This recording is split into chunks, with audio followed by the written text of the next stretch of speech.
السلام عليكم، ازيكم عاملين ايه؟ معاكم خلود من قناه بلانر ادكت، والنهارده فيديو جديد من فيديوهات بوليت جورنال 2024. النهارده هوريكم تخطيطي لشهر مايو.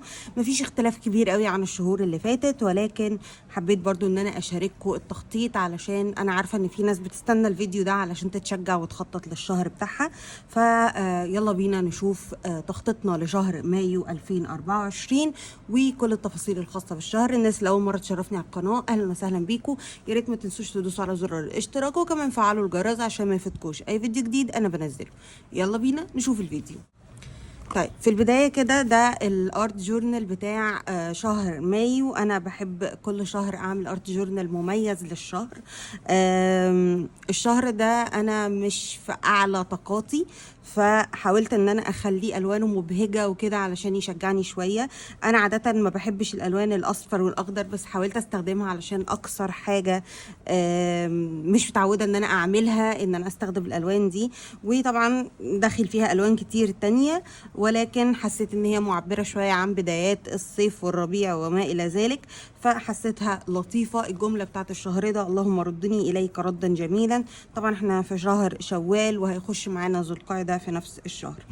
ده كده بالنسبه لي الارت جورنال اللي في البدايه. الصوره دي انا طبعاها من بنترست. الورق ده من هوبيز كرافت ستور. الوشي تيب سوري هو ده ووشي تيب ستيكرز، ده من تقريبا اثر ستور على الفيسبوك. والفراشات كلها من اي كرافت. الدويليز الصغيره دي من سولي ستور. يعني ده مجمل الستيكرز والحاجة. الأختام دي كانت من برايت ستور على برايت بلانر، أنا أسفة، على الفيسبوك. طيب ده كده أول حاجة التخطيط لشهر مايو. طبعا بنعمل الكالندر بتاعتنا عشان نعرف المواعيد.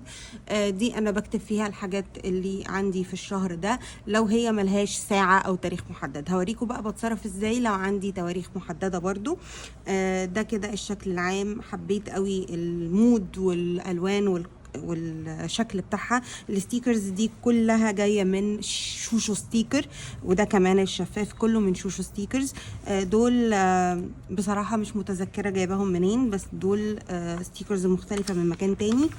للاسف انا هنا نسيت الصفحتين دول فاضيين، وبما ان احتمال يبقى عندي فرح نهايه الشهر فقلت اسيبهم، وابقى غالبا يعني هعمل ارت جورنال تاني عشان الفرح اللي عندي اخر الشهر، بس يا رب ما يتاجلش. فانا سايباهم لحد ما نشوف. لو ما لقيت لهمش اي حاجه هلزقهم في بعض عادي خالص، ويبقى الورق كده ملزوق ويخش على اليوم اللي بعده. بعد كده زي ما احنا شايفين هنا، ده الكورسز والسيشنز بتاعتي. اما بيبقى عندي سيشنز في ساعه معينه، انا بقسم اليوم زي ما احنا شايفين كده. هنا من 9 ل 10، من 9 صباحا ل 10 مساء، 9 10 11 لحد 10 بالليل. وهنا الايام بتاعت الاسبوع. كل جمعه والسبت انا بقفل فيها السيشنز، ما بعملش اي كوتشنج سيشن فيها، فبقفلها باللون ده. لما بيبقى عندي محاضرات معينه في الدورات اللي انا باخدها او الماجستير او اي حاجه، بكتبها هنا علشان ابقى عارفه المواعيد بتاعتي فيها ايه. فلو عندي سيشن هحجزها، لو عندي دكتور، لو عندي اي مشوار، عندي اي حاجه، بقفل المواعيد دي. ما بقدرش ان انا اخد فيها مواعيد تانية علشان اقدر اشوف ايه الساعات التانية اللي فاضية اللي اقدر اخد فيها. هنا مثلا عندي ميعاد من 4 ل 8 في السيشن في الكورس. انا بشوف ان انا مش هقدر اخد ميعاد مثلا في الوقت ما بين من 1 ل 4، علشان مش ضامنة ظروفي اخلص مخلصش وهكذا. الصبح ممكن او اخر اليوم ممكن لو حبيت ان انا ازود حاجة، بس في الغالب ما باخدش حاجة في الايام اللي بيبقى فيها عندي محاضرات، علشان ذهني يبقى حاضر اكتر ومش مشتتة خالص. بنفس الكلام بعمل بقية المواعيد بتاعتي وهكذا. طيب تعالوا بعد كده نشوف هنا التخطيط بتاع شهر مايو. نفس التقسيمة المعتادة. الناس كمان اللي متابعاني على باقي السوشيال ميديا زي الانستجرام، انا طلعت معاكم لايف، خططت البوليت جورنال بتاعي. فعملنا التقسيمه اللي عاده بنعملها كل شهر. الشهر بنرول دوري كأم، دوري كوايف وهاوس وايف، دوري كفريند او فاميلي ممبر، دوري ككوتش وترينر وكونتنت كرييتور، وهنا الامبورتنت ديتس بتاعتي. الناس كمان اللي حضرت معايا انستجرام قلت لهم من الورق ده كنت جايباه بلف بيه هدايا لابني في العيد، وبعد ما قطعه وفتح الهدايا بتاعته قلت اخده انا بقى ايه اعمل له اعاده استخدام في الجورنالينج بتاعنا. بعد كده هنا الصفحه بتاعت الميزانيه الخاصه بيا، زي ما قلت لكم كل مره دي الميزانيه الخاصه بيا انا او مصاريفي الخاصه بيا انا مش البيت.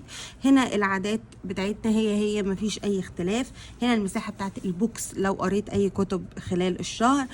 بعد كده بنخش على تخطيط مايو. طبعا مايو بيبتدي عندنا من يوم الاربع، فالتقسيمه بتاعتي انا قايله لكم من الشهر اللي فاتت ان انا خليتها حد 2 3 4 خميس جمعه سبت، فمن هنا بنبتدي الحد. الستيكرز ده الصغير ده كله من اي كرافت، ده انا طبعا من بنترست، دي من شوشو ستيكرز، ونفس التقسيمه بنستخدمها كل الشهور اللي بعد كده اهي. دول كلهم من بنترست يا جماعه، انا طبعاهم من بنترست. وفي الاخر خالص الماي ريفيو والتخطيط او تقييمي للشهر عامل ازاي. ده كده بشكل عام كل التخطيط الخاص بشهر مايو. الفيديو صغير كده ما حبيتش اطول عليكم فيه، اشجعكم بس تخططوا للشهر اللي لسه ما ابتداش يخطط، وشاركوني تخطيطكم سواء على الجروب او على الانستجرام واعملوا لي منشن علشان نشارك بعض التخطيط بتاعنا. ده كده بشكل عام كل التفاصيل الخاصه بتخطيط شهر مايو. اتمنى يكون الفيديو عجبكم. يا ريت لو الفيديو عجبكم ما تنسوش لايك شير سبسكرايب للقناه، ولو عندكم اسئله سيبوها لي في الكومنت سيكشن تحت وانا هرد عليها. اشوفكم الفيديو اللي جاي. باي باي.